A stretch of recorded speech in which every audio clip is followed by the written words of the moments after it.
नमस्कार मित्रांनो, माझ्या यूट्यूब चॅनलमध्ये तुमचं मनपूर्वक स्वागत आहे। आतापर्यंत आपण सिंपल प्रेझेंट टेन्स आणि सिंपल पास्ट टेन्स ची वाक्य कशी बनवायची ते शिकलात। आजच्या व्हिडिओत तुम्ही सिंपल फ्युचर टेन्स म्हणजे काय ते शिकणार आहात। सिंपल फ्युचर टेन्सची वाक्य कशी बनवायची ते या व्हिडिओतून शिकणार आहात। सिंपल फ्युचर टेन्सची positive, negative, question sentence, negative question sentence कसे बनवायचे ते फॉर्म्युला तुम्ही ह्या व्हिडिओतून शिकणार आहात। तर व्हिडिओला शेवटपर्यंत नक्की बघा, स्किप करू नका। तर चला मग आता आपण व्हिडिओला स्टार्ट करूया। What is simple future tense? Simple future tense म्हणजे काय? Simple future tense is used to describe an action that will happen in the future. Marathi simple future tense म्हणजे क्रियापदाचा भावी काळ। याचा वापर भविष्यात होणारी कृती दर्शवण्यासाठी केला जातो। म्हणजे भविष्यकाळात जर एखादी क्रिया होईल किंवा कर्ता एखादी क्रिया करेल असे व्यक्त करण्यासाठी साधा भविष्यकाळ वापरला जातो। जसे की मी खाईल, मी टीव्ही पाहील, मी पुस्तक वाचेल इत्यादी। आता आपण सिंपल फ्युचर टेन्सचा पॉझिटिव्ह सेंटेन्स बनवण्याचा फॉर्म्युला बघूया। येथे स्ट्रक्चर दिलं आहे, subject plus will plus verb plus object. Simple future टेन्सची वाक्य कशी ओळखायची?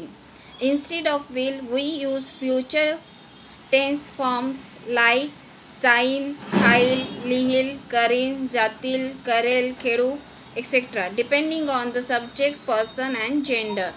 म्हणजेच वाक्याच्या शेवटी जर जाईन, खाईल, लिहिल, करीन, जातील, करेल, खेळू असे असेल, पाहू इत्यादी ही वाक्य सिंपल फ्युचर टेन्सची आहेत। तर आता आपण सिंपल फ्युचर टेन्स एक्झाम्पल सकट समजून घेऊया। येथे काही एक्झाम्पल्स दिले आहेत। मी जाईन, आय विल गो। फॉर्म्युला काय? Subject plus will shawl plus verb plus object. येथे सब्जेक्ट करता आहे आय, नंतर विल आणि वर्ब आहे गो। नेक्स्ट एक्झाम्पल आहे ती खाईल, शी विल ईट। सब्जेक्ट शी, नंतर विल आणि वर्ब आहे ईट। ते येतील, दे विल कम। सब्जेक्ट आहे दे, नंतर विल आणि कम आहे वर्ब। अशा प्रकारे वेगवेगळे कर्ते वापरून तुम्ही सिंपल फ्युचर टेन्सची वाक्य बनवू शकता। आता निगेटिव्ह नकारात्मक वाक्य कशी बनवायची तो फॉर्म्युला बघूया। येथे दिलेला आहे सब्जेक्ट प्लस विल किंवा शॉल प्लस नॉट प्लस क्रियापदाचे पहिले रूप प्लस ऑब्जेक्ट। आता निगेटिव्ह सेंटेन्स कसे बनवायचे ते एक्झाम्पल सकट आपण समजून घेऊया। येथे काही एक्झाम्पल्स दिले आहेत। मी जाणार नाही, आय विल नॉट गो। येथे सब्जेक्ट आहे आय, नंतर विल, नंतर नकारात्मक बनवण्यासाठी नॉट आणि नंतर क्रियापद गो। ती खाणार नाही, शी विल नॉट ईट। इथे कर्ता आहे शी, नंतर विल, नंतर नॉट आणि इथे हे क्रियापद आहे। ते येणार नाही, दे विल नॉट कम। येथे कर्ता दे आहे, नंतर विल, नंतर नॉट आणि कम हे काय आहे? क्रियापद आहे। अशा प्रकारे निगेटिव्ह सेंटेन्स कसे बनवायचे हे तुम्ही शिकलात। आता आपण प्रश्नार्थक वाक्य म्हणजे येस नो क्वेश्चन्स कशी बनवायची तो फॉर्म्युला बघूया। येथे फॉर्म्युला दिला आहे विल प्लस सब्जेक्ट प्लस क्रियापदाचे पहिले रूप प्लस ऑब्जेक्ट। प्रश्नार्थक सेंटेन्स कशी बनवायची ते एक्झाम्पल सकट आपण समजून घेऊया। आता एक्झाम्पल्स दिले आहेत। मी जाईन का, विल आय गो। पहिले विल, नंतर सब्जेक्ट करता आय आणि क्रियापद गो। ती खाईल का, विल शी ईट। पहिले विल, नंतर करता सब्जेक्ट शी आणि क्रियापद वर्ब ईट। ते येतील का, विल दे कम। पहिले विल, नंतर करता सब्जेक्ट दे आणि क्रियापद वर्ब कम। आता आपण निगेटिव्ह क्वेश्चन सेंटेन्स कशी बनवायची म्हणजे नकारात्मक प्रश्नवाचक वाक्य कशी बनवायची तो फॉर्म्युला बघूया। येथे फॉर्म्युला दिला आहे will plus subject plus not plus क्रियापदाचे पहिले रूप प्लस ऑब्जेक्ट। आता आपण काही एक्झाम्पल सकट हा फॉर्म्युला समजून घेऊया। येथे काही एक्झाम्पल्स दिले आहेत.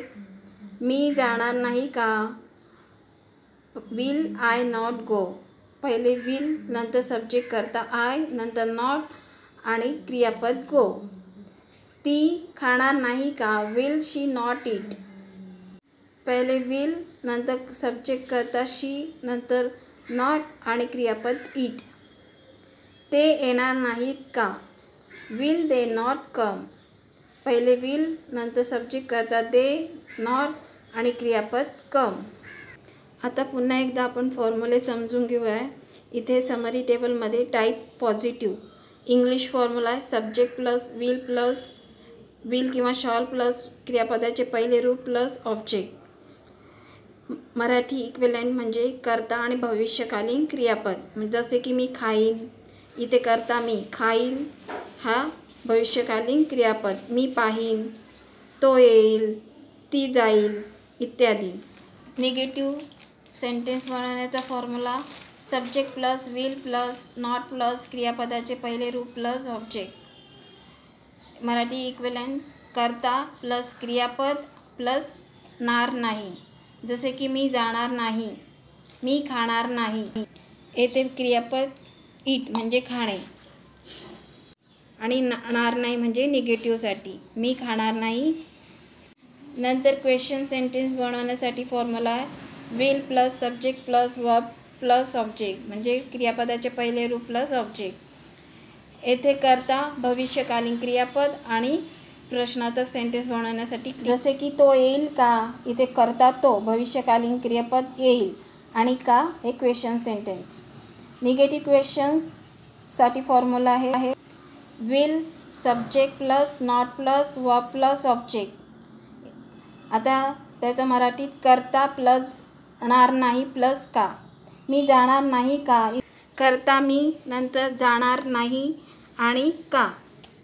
अशा प्रकारे पॉझिटिव्ह निगेटिव्ह क्वेश्चन सेंटेन्स कसे बनवायचे ते फॉर्म्युला बघितले.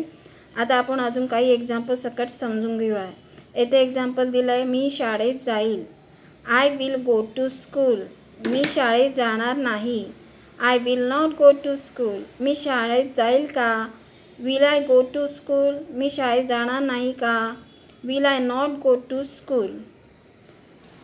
मी शाळेत जाईल ह्या वाक्यात कर्ता आय, नंतर विल, क्रियापद गो आणि टू स्कूल हे ऑब्जेक्ट आहे.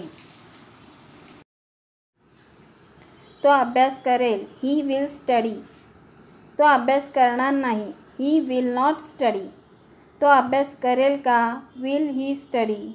तो अभ्यास करणार नाही का, विल ही नॉट स्टडी. पाऊस पडेल, इट विल रेन. पाऊस पडणार नाही, इट विल नॉट रेन. पाऊस पडेल का, विल इट रेन. पाऊस पडणार नाही का, विल इट नॉट रेन. आम्ही क्रिकेट खेळू, वी विल प्ले क्रिकेट. आम्ही क्रिकेट खेळणार नाही, we will not play cricket. आम्ही क्रिकेट खेळू का, विल वी प्ले क्रिकेट.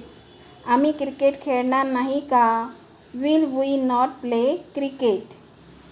आम्ही क्रिकेट खेळू या वाक्यात कर्ता वी, नंतर विल, प्ले हे क्रियापद आहे म्हणजे वर्ब आणि क्रिकेट हे ऑब्जेक्ट आहे. तू पुस्तक वाचशील, you will read a book. तू पुस्तक वाचणार नाही, you will not read a book. तू पुस्तक वाचशील का, will you read a book. तू पुस्तक वाचणार नाहीस का, will you not read a book. तू पुस्तक वाचशील या वाक्यात यू हे सब्जेक्ट आहे, नंतर विल, रीड हे क्रियापद वर्ब आहे आणि बुक हे ऑब्जेक्ट आहे. आजच्या व्हिडिओ तितकंच. व्हिडिओ कसा वाटला मला कमेंट्स करून सांगा. व्हिडिओ आवडला तर लाईक करा, तुमच्या फ्रेंड फॅमिली रिलेटिव्समध्ये शेअर करा आणि माझ्या चॅनलला सबस्क्राईब करायला विसरू नका. आणि खाली दिलेला नोटिफिकेशन बेल आयकॉनवर क्लिक करा म्हणजेच माझ्या व्हिडिओची नोटिफिकेशन तुम्हाला मिळेल. तर चला मग भेटूया आपण नेक्स्ट व्हिडिओ.